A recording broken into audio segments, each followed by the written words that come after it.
नमस्कार साथियों, मैं वर्तमान समय में पशु विज्ञान के अंदर सूरतगढ़ डॉक्टर मनीष जी के पास बैठा हूँ और यहाँ अब जो पशुओं से संबंधित है चर्चा करेंगे कि जो अभी गवर्नमेंट की तरफ से पशुओं में एक टीकाकरण योजना है जो हर 3 महीने बाद है लगाई जाती है। तो उसी टीकाकरण से संबंधित अपने चर्चा करेंगे। तो डॉक्टर सर, आप मेरे दर्शकों को बता दीजिएगा कौन कौन से टीके हैं, वो कब कब लगाए जाते हैं और जो राज्य सरकार द्वारा निःशुल्क लगाए जा रहे हैं या कुछ पैसे भी लिए जा रहे हैं। और गाँव में अक्सर क्या है कि एक तो जो छोटे डॉक्टर हैं वो पैसे भी ले लेते हैं। कुछ किसानों के ये भ्रांतियां रहती हैं कि भाई ये टीका लगा लेंगे हमारी गाय तो ज्ञापन है या दूध देने वाली है वो दूध सुखा जाएगी। तो इससे ऊपर अपने थोड़े विचार प्रकट करें ताकि किसान या पशुपालक भाइयों को थोड़ी नॉलेज मिल सके। हाँ जी, धन्यवाद संदीप जी। पशुपालक भाइयों, आप सभी को मेरा नमस्कार। मेरा नाम डॉक्टर मनीष कुमार सेन है और मैं पशु विज्ञान केंद्र सूरतगढ़ में टीचिंग एसोसिएट के पद पर कार्यरत हूँ। और मैं इस चैनल के माध्यम से आप सभी पशुपालक भाइयों से मैं यही निवेदन करूँगा कि आप लोग अब जागरूक बने। अभी जो सोशल मीडिया का ज़माना है तो आप लोग जागरूक बनकर एक अच्छे किसान के रूप में अपना योगदान इस अपने समाज में, अपने प्रदेश में दें। क्योंकि अभी हम लोग मीटिंग करते हैं online, on campus, off campus हमारी मीटिंग होती है, तो हम लोग ये देखते हैं कि पशुपालकों को जानकारी नहीं है और जानकारी के अभाव से हमारे पशु मरते हैं, बीमार होते हैं और वो बीमार पशुओं का दूध है वो हम लोग पीते हैं, सेवन करते हैं, तो कहीं ना कहीं हमें भी वो नुकसान पहुंचाते हैं।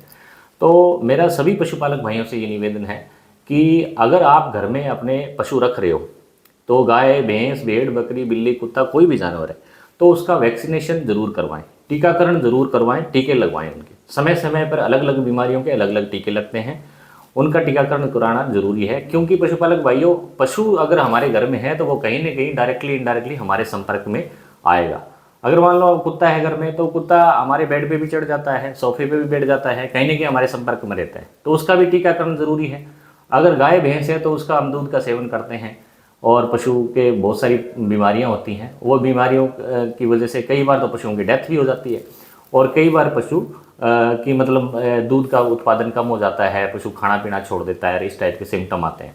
अलग अलग प्रकार की बीमारियां हैं पशुपालक भाइयों। जो वैक्सीनेशन का मुद्दा है बहुत ही महत्वपूर्ण टॉपिक है ये, जिसके अंदर क्या है, इम्यूनिटी का कॉन्सेप्ट है। जैसे सभी पशुपालक भाइयों को पता है कि जैसे कोरोना आई थी तो कोरोना का जो संक्रमण आया था उसमें हमने वैक्सीनेशन करवाया था, टीका कर लगवाया था और उसके बाद बूस्टर डोज भी लगवाई थी। तो वैसे ही पशुओं की बहुत सारी बीमारियां हैं जिसका राजस्थान सरकार द्वारा और अपने भारत सरकार द्वारा निःशुल्क टीकाकरण करा जाता है, या फिर कोई नॉमिनल फीस होती है 500 रुपये या 10 रुपये एक चार्ज रहता है पशुपालन विभाग द्वारा, अधिकारियों द्वारा या कंपाउंडरों द्वारा गांव गांव जाकर वो वैक्सीनेशन टीकाकरण किया जाता है। और उसके ऊपर ये है कि कोई आपसे ठगी करे, ज़्यादा पैसे मांगे तो आप लोगों को उसकी कंप्लेन आप वेटनरी ऑफिसर को नोडल पे आप कर सकते हो। दूसरा कि उसके ऊपर आपके पशुपालकों के घर पर अगर आपके कोई कंपाउंडर या डॉक्टर आ रहे हैं पशुपालन विभाग से तो आपको उनको मना नहीं करना, आपको उनके वैक्सीनेशन टीकाकरण करवाना है। टीकाकरण एक ऐसा सिस्टम होता है जिसके अंदर पशु बीमार नहीं होता, हमारा पशु स्वस्थ होना चाहिए। सबसे पहले तो आपको ये ध्यान रखना है कि हमारा पशु स्वस्थ होना चाहिए, कोई बीमारी नहीं होनी चाहिए, उसकी डीवर्मिंग हो रखी होनी चाहिए, 7-8 दिन पहले उसके पेट के कीड़े की दवा उसको आप दो। पशु हमारा स्वस्थ होना चाहिए, टेम्परेचर उसका चेक करें कि बुखार वगैरह तो नहीं है, तो आप उसका टीकाकरण करवाएं। जैसे हमारे ह्यूमन बींग में होता था, कोरोना के टाइम कोई बीमार इंसान को वैक्सीनेशन नहीं होता था, वैसे ही पशुओं में होता है। दूसरा कि बीमारियों, अभी जैसे FMD की वैक्सीनेशन आई हुई है, अभी FMD का जो टीके आए हुए हैं, तो सभी पशुपालक भाइयों से निवेदन है कि ये टीके जरूर लगवाएं अपने पशुओं को, और जो पेट के कीड़े की दवा है वो भी आप समय समय पर दें। और टीकाकरण जो है अलग अलग बीमारियों का अलग अलग होता है परंतु कुछ पशुपालक भाइयों के मन में ऐसी भ्रांतियां रहती है कि भी मुफ्त को टीको काम कौन करे, या फिर टीका लगवाने से हमारे पशु का दूध का उत्पादन कम हो जाएगा या गर्भपात हो जाएगा। तो इस प्रकार का पशुपालक भाइयों कोई ऐसा इशू नहीं है।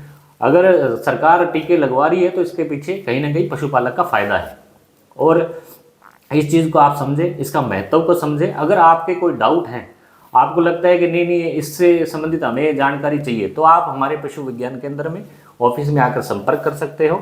और इसके अलावा हमारे पास यहाँ पे एजोला यूनिट भी है, एजोला भी आप देखें किस प्रकार लगाया जाता है और किस प्रकार पशुओं को उससे हम लाभ दे सकते हैं। और टीकाकरण की जहाँ तक बात है, अलग अलग प्रकार की बीमारियाँ होती हैं। उन बीमारियों के ऊपर हमारे ऑनलाइन सेशन भी रहते हैं और ट्रेनिंग भी रहती है, प्रशिक्षण भी देते हैं बकरी पालन पे, मुर्गी पालन पे, मछली पालन पे और डेयरी फार्मिंग पे।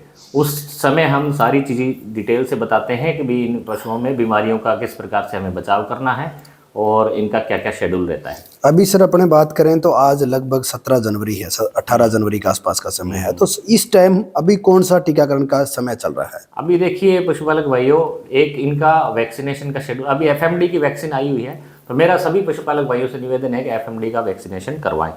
और इनका जो शेड्यूल है, जब हमारी घर में बच्चा या बच्ची जन्म लेती है तो 4 से 5 महीने की जैसे बच्ची होती है, उसके बाद उसका टीकाकरण शेड्यूल स्टार्ट हो जाता है। एफएमडी है, खुरपका मुंह पका बीमारी बोलते हैं। दूसरी बीमारी गलघोटू है, जिसमें इसको हेमोरेजिक सेप्टिसेमिया बोलते हैं, इंग्लिश में एचएस बोलते हैं, गलघोटू बोलते हैं कॉमन भाषा में। और इसके अलावा अपने लंगड़ा बुखार बोलते हैं। और ब्रूसेलोसिस है, ऐसी बीमारी है ब्रूसेलोसिस जो पशुओं से इंसानों में फैलती है, दूध के माध्यम से, पनीर के माध्यम से, मिल्क के जो भी प्रोडक्ट्स हैं उसके द्वारा मनुष्यों में फैल जाती है। और ब्रूसेलोसिस अगर किसी मनुष्य में हो जाता है तो उसके जोड़ों में दर्द रहना, बुखार रहना कंटिन्यूस, और एक बार टैबलेट ले ली पैरासीटामोल फिर वापस बुखार आ जाना, कंटिन्यूस बुखार रहता है। और सिर दर्द होना, तेज पेट, अपने पीठ में दर्द होना, इस टाइप की समस्याएं आती है। ठीक है। और मेरा आप सभी पशुपालक भाइयों से ये भी निवेदन है कि जो दूध है आप घर में यूज में लेते हो उसकी जांच आप अवश्य करवाएं। कई बार जैसे थनैला रोग है तो इससे भी पशुपालकों को पता नहीं है, ज्ञान के अभाव से दूध का सेवन करते रहते हैं। अगर दूध में, आपके गाय के दूध में या भैंस के दूध में खून आ रहा है या फिर उसमें दही जैसा दूध फटा हुआ आ रहा है या उसका टेस्ट चेंज हो गया है तो आप एक बार डॉक्टर से संपर्क जरूर कर लें। और हमारे यहाँ पे प्रयोगशाला है जिसमें हम निःशुल्क जांच करते हैं, कोई 1 रुपये का भी चार्ज नहीं है। आप आपकी आंखों के सामने जांच करके आपके बता देंगे दूध पीने लायक है या नहीं।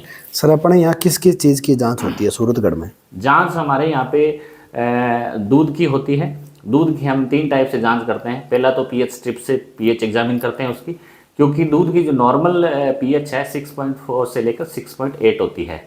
और जब दूध के अंदर इन्फेक्शन होता है तो उसकी पीएच बढ़ जाती है या फिर कम हो जाती है, तो हमें पीएच स्ट्रिप से पता लग जाता है। दूसरी जो जांच है वो हमारी सीएमटी है, कैलिफोर्निया मैस्टाइटिस टेस्ट बोलते हैं जिसको, जिसके अंदर क्या होता है कि मिल्क के अंदर हम 1 से 2 ml मिल्क लेते हैं और उसमें उतनी ही मात्रा में रिएजेंट डालते हैं जिससे अपन को पता लग जाता है कि इसके अंदर इन्फेक्शन है कि नहीं है। तीसरी जो जांच है उसके अंदर हमें फैट, प्रोटीन और वाटर कंटेंट चेक करते हैं, भी जो गाय के अंदर दूध के अंदर फैट और प्रोटीन का कितनी मात्रा है। ये 3 जांच करते हैं। इसके अलावा हमारे पास फीकल एग्जामिनेशन है जिसके अंदर हम गोबर की जांच करते हैं।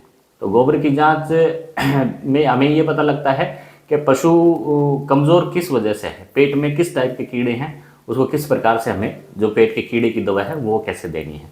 और पेट के कीड़े की जहाँ तक बात है पशुपालक भाइयों, उसमें भी हमें टीकाकरण की तरह महत्वपूर्ण विषय है ये भी कि पशुओं को हर 3 महीने में पेट के कीड़े की दवा हमें देनी चाहिए।